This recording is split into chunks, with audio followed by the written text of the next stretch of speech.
Bonjour à tous, bienvenue dans ce tuto de présentation de l'application web Red Budget.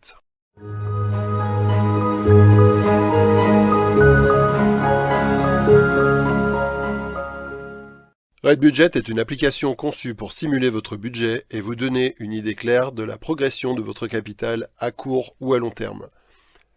Il vous suffit d'entrer vos revenus et dépenses mensuels pour visualiser l'évolution de votre liquidité dans le temps. L'application prend en charge plusieurs devises et vous permet de suivre la répartition de votre capital entre différentes devises et cryptos. Dans ce tuto, je vais vous montrer comment démarrer rapidement avec Red Budget pour que vous puissiez anticiper vos finances.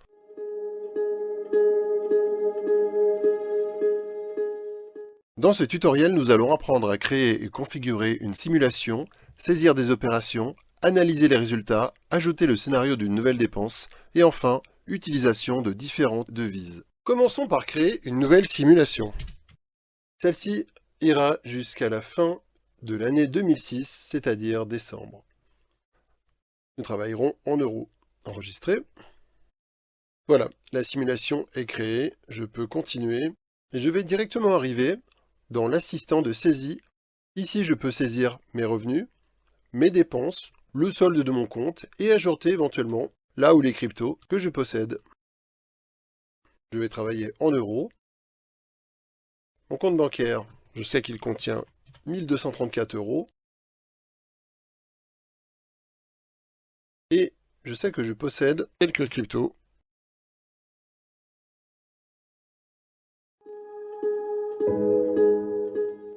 Voilà, dans cette partie, je vais devoir saisir les éléments que je vais saisir pour ma simulation.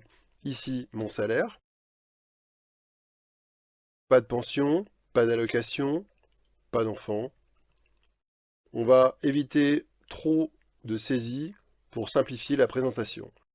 Donc, on va se limiter à un abonnement de téléphonie mobile, l'alimentaire, sorties et soirées, et les vacances ponctuelles, ainsi que la location de logement et l'électricité, tout simplement.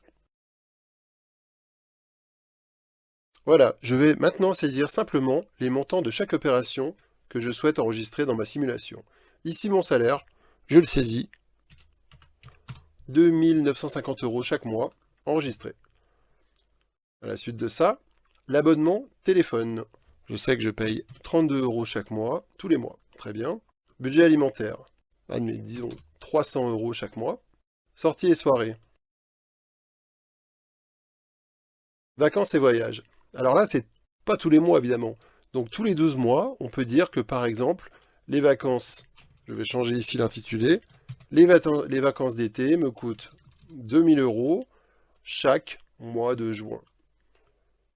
Alors, pour commencer, ce sera en juin 2025, tous les 12 mois. Et comme j'aime bien partir 2 fois par an, je vais copier cette opération avec le plus qui est ici.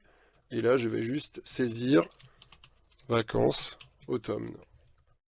Pareil, 2000 €. Et ce sera par contre un peu plus tard dans la saison, à partir de septembre. Très bien. Enregistré. Mon logement, donc je paye un loyer de 850 € chaque mois. Et l'électricité, tout compris, 110 €. Voilà, toutes les opérations que j'avais sélectionnées ont été saisies. Je vais pouvoir visualiser les résultats de ma simulation. Une fois la saisie des opérations terminée, le tableau de bord s'affiche et montre vos actifs, revenus et dépenses sous forme de graphique en camembert. Parmi les informations affichées dans le tableau de bord, vous avez un résumé de votre compte et vos cryptos, et aussi le résumé des opérations que vous aviez saisies précédemment. Salaire, location de logement, sortie, alimentaire, vacances, électricité, abonnement téléphonique. Ce graphique affiche ma trésorerie jusqu'à fin 2026. On peut déjà constater que mes vacances d'été et d'automne sont visibles sur 2025 et 2026. Essayons maintenant de rajouter une dépense imprévue. Je sélectionne Nouvelle dépense, Autres, Achat ou investissement divers. Ici, je vais pouvoir rajouter la belle moto à vendre que j'ai vue ce matin. Son prix était de 8500 €.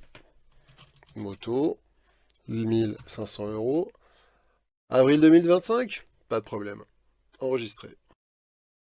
Ah, je crois qu'il va y avoir un petit problème sur la fin de mois. Je vais être en négatif. En effet, je n'aurai pas 8500 € de disponibles avant la fin de l'année. Bon, eh bien, je vais devoir déplacer mon achat. Pour déplacer l'achat de ma moto, il y a plusieurs méthodes. Je peux modifier l'opération moto et changer tout simplement le mois où je vais acheter cette moto. Ou bien je peux aussi visualiser la grille affichant un résumé de tous mes comptes ainsi que tous les mois jusqu'à la fin de la période. Et je vois que ici, en avril 2025, j'ai la moto qui plombe complètement mon budget. Et je vois que je suis dans le rouge jusqu'à novembre 2025 et c'est seulement en décembre 2025, à la fin de l'année, où je serai à nouveau en positif. Je peux prendre la moto et la déplacer ici sur décembre 2025. Et voilà, mon budget est équilibré, je suis à nouveau positif en permanence. Pour les personnes ayant plusieurs comptes bancaires, et notamment dans une autre devise, il est possible de rajouter des comptes et aussi d'autres devises. Pour cela, je vais d'abord rajouter une nouvelle devise, par exemple ici, le franc suisse. Et je vois qu'un nouveau compte a été rajouté dans ma liste. Éditons les comptes. Alors, mon nouveau compte en franc suisse, admettons que ce soit dans la banque UBS, et ici je vais en profiter pour renommer ma banque, par exemple le Crédit Agricole en France. Et maintenant, je peux définir le solde de ce nouveau compte. Ici, définir un nouveau solde. Solde du 24 avril 2025. Alors, admettons que j'avais 1500 francs suisses dessus. Très bien. Enregistré. Et voilà. Je peux voir en direct mes actifs ayant changé. Toujours les mêmes bitcoins. Mon compte en francs suisses et mon compte en euros. Grâce à ce compte que j'avais oublié, je vais peut-être pouvoir avancer l'achat de ma moto. Regardons l'état de mes finances au mois d'octobre. On voit que j'ai ici 8581 €. Très bien. Je vais dans décembre, je prends la moto et je la déplace sur octobre. Et voilà, c'est budgété pour octobre. Si je vends tous mes bitcoins et que je change tous mes francs suisses, il me restera 81 €. Comme vous l'avez compris, c'est à vous de saisir toutes les opérations de votre budget. Opération par opération, vous allez devoir évaluer à combien se montent vos dépenses moyennes pour l'alimentaire, vos sorties ou autres dépenses variables.